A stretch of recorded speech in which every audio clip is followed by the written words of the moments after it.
नमस्कार मित्रों। आज बात 72,825 भर्ती की, क्योंकि बहुत सारे मित्र ये जानना चाहते थे कि क्या हुआ था 26 मई की सुनवाई में और कैसे जस्टिस करोल ने ये मुकदमा छोड़ दिया। कोर्ट रूम के भीतर क्या हुआ, याचियों के अभ्यर्थियों के वकीलों ने क्या कहा, जस्टिस करोल ने और दोनों जजों ने उस पर रेस्पॉन्ड कैसे किया, माहौल क्या था कोर्ट रूम का, और क्यों आखिरकार वो जज, वो न्यायमूर्ति जिनकी बातों से हजारों हजार अभ्यर्थियों की उम्मीद जागी थी, उन्होंने अपने आप को इस मुकदमे से अलग कर लिया। आज ये वीडियो कोर्ट रूम की इसी बेहद महत्वपूर्ण सुनवाई पर आधारित है, इसलिए आपको इसे आखिर तक बहुत ध्यान से सुनना होगा, क्योंकि ये जुडिशरी का मामला है, न्यायालय का मामला है, जजेस से जुड़ा हुआ है और इसमें ऐसी बातें रखी जाएंगी जिनका ताल्लुक हमारी न्यायपालिका की कार्य पद्धति से है। जस्टिस मसीह और जस्टिस करोल की बेंच थी, लेकिन जस्टिस मसीह की जगह जस्टिस प्रसन्ना आए और 1:30 बजे के करीब पहुंचना था दोनों जजों को। इस मामले पर सुनवाई शुरू होनी थी, लेकिन यह सुनवाई शुरू हुई 1:42 पर। विराजमान हुए दोनों जज, यानी कि जस्टिस करोल, जिनकी बातों ने हजारों हजार अभ्यर्थियों के भीतर उम्मीद के चिराग जला दिए थे, और उनके साथ आए वहां पर जस्टिस प्रसन्ना। और फिर जब कोर्ट की कार्यवाही शुरू हुई, जिस पर लाखों लोगों की निगाहें थीं, जिस पर आखिरी उम्मीद सी टिकी हुई थी याची लाभ की, तो शुरू किया कार्रवाई को अपनी बात रखते हुए एडवोकेट यानी कि वकील प्रशांत ने।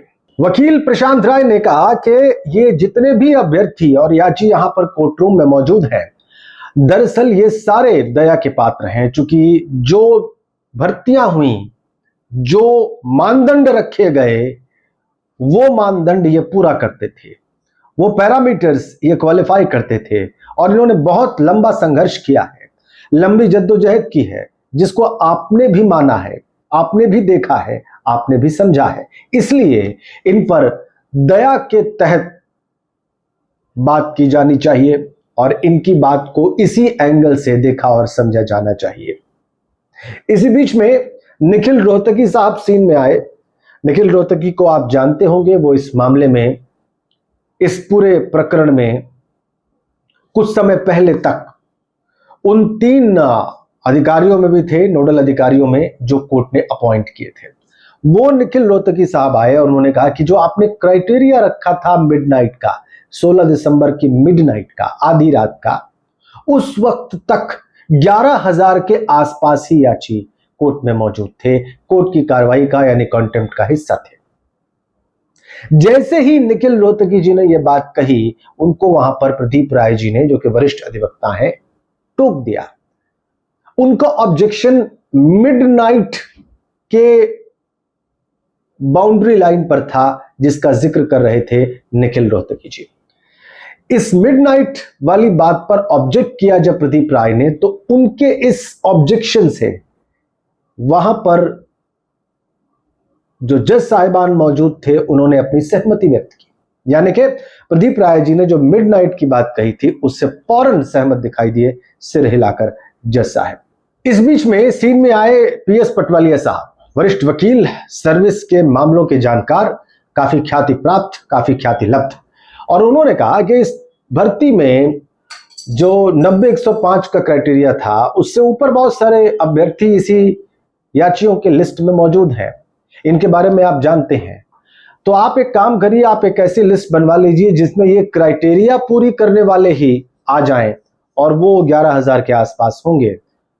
कुल मिलाकर पटवलिया साहब ये कहना चाहते थे कि आप अगर गूगल फॉर्म भरने वाले याचियों को भी ले लें और जितने सीन में हैं उन सबको समाहित कर लें, उन सबको जोड़ लें, तो भी जो क्राइटेरिया फॉलो करने वाले हैं, यानी कि जो मानदंड भर्ती के रखे गए थे, उसके ऊपर 11,000 के आसपास ही उम्मीदवार निकलेंगे, और फिर आप उन पर दया के तहत सहानुभूति के तहत विचार कर पाएंगे और उत्तर प्रदेश की सरकार से ये कह पाएंगे कि इनको नियुक्ति दी जाए, क्योंकि ये क्राइटेरिया को फॉलो करते हैं, यानी मानदंड पूरा करते हैं और वर्षों से सालों से संघर्षरत हैं, जद्दोजहद कर रहे हैं। यहां पर वरिष्ठ अधिवक्ता सलमान खुर्शीद भी सीन में आ गए।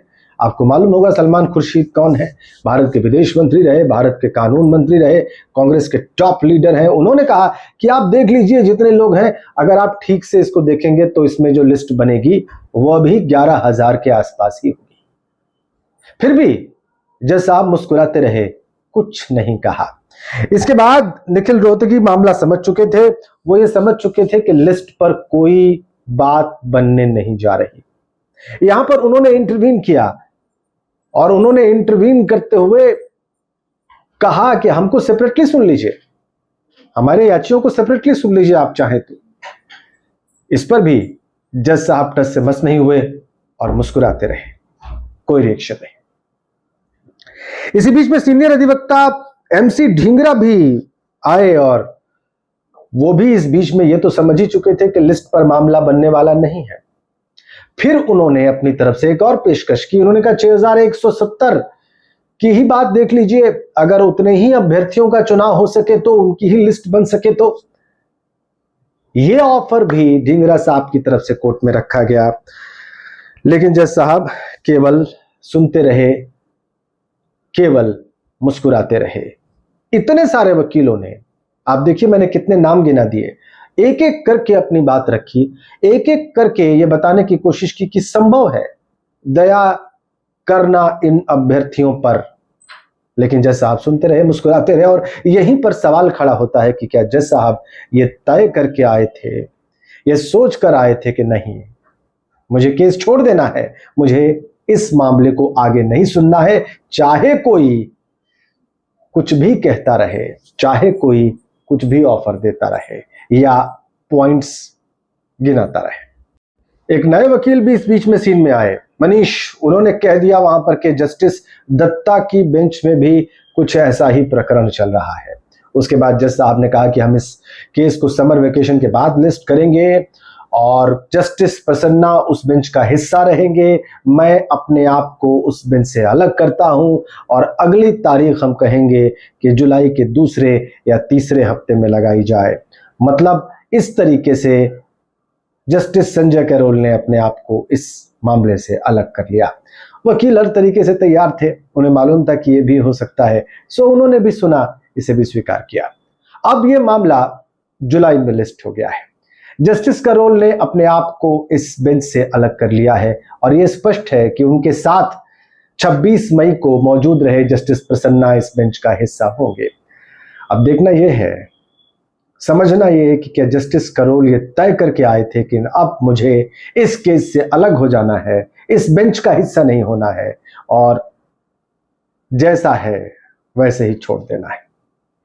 जो कोर्ट रूम में हुआ, जो मुझे पता चला, वो सब मैंने आपके सामने रखा है। आगे आप अपने निष्कर्ष निकालने के लिए स्वतंत्र हैं। लेकिन मुझे यही समझ में आया कि शायद कहीं ना कहीं जज साहब ने, जस्टिस करोल ने, जिन पर सारी उम्मीदें थी, टिकी थी, जिन पर सारी निगाहें थी, उन्होंने तय कर लिया था कि वो इस बेंच का हिस्सा नहीं रहेंगे, इस केस का हिस्सा अब और नहीं रहेंगे। शुक्रिया।